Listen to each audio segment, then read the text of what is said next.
banking to it. Again, that is for water runoff.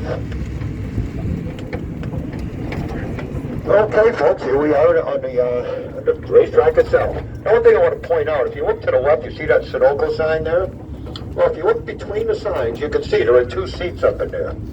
Well, we have 4 of those locations around the track at the beginning and exit of each of our major speed turns. The idea is that the function of those is we're going to put 2 officials up in there, and their job is just to kind of keep an eye on the racetrack for anything that may not be visible from the control tower, like any debris, oil on the track, or an incident that may not be visible from the control tower. Now here we are, folks. Here we are in the main part of our speedway. 31 degrees of banking. Again, right now, you probably realize we're going against the traffic. If this was a race going on, first it'd be a big trouble, and the cars would be coming straight at us on the track. So yes, folks, this is what 31 degrees of banking looks like. Now, if you look at the bottom of the track, you see a double yellow line. Well, it serves 2 purposes. One, it separates the racing surface from the apron, which is this area we're driving on. Also, it acts as an out-of-bounds marker during an event.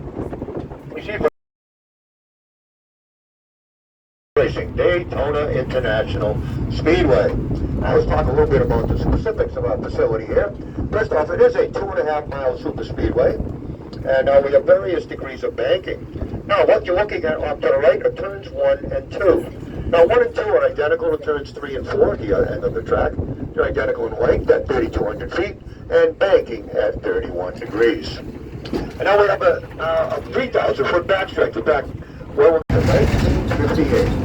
And of course, the following year, in 1959, well, racing began at this facility here, and we've run the Daytona 500 every February since. That's enough of a history lesson for now. I'm actually going to play a short introductory audio clip by 3-time Daytona champion Jeff Gordon. Hi, this is 3-time Daytona 500 champion Jeff Gordon. I'm pleased to welcome all of you to Daytona International Speedway. Nearly 60 years ago, a small-town auto mechanic named Bill Francini dreamed of creating a racetrack that was bigger, faster, and more exciting than any before it. In the ensuing decades, his belief in big dreams transformed Daytona International Speedway into the world center of racing. In lieu of the war effort.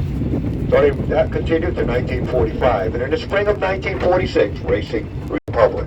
But these 2 gentlemen were undeterred. They each purchased one, and of course, once they found out they each had one, what's the first thing 2 guys want to do when they've got new hot rods, right? They want to race and see who had the fastest vehicle. Now, the problem was back in 1903, well, we didn't have any suitable place to race.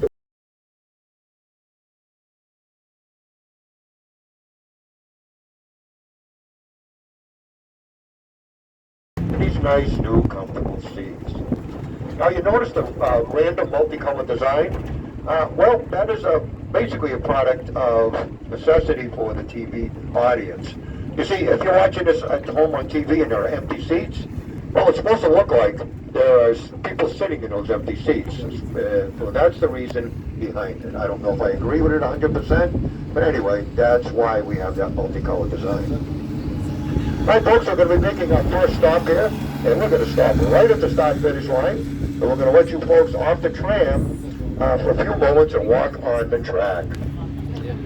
Now, a couple of things, folks. We're going to get off on the left side and left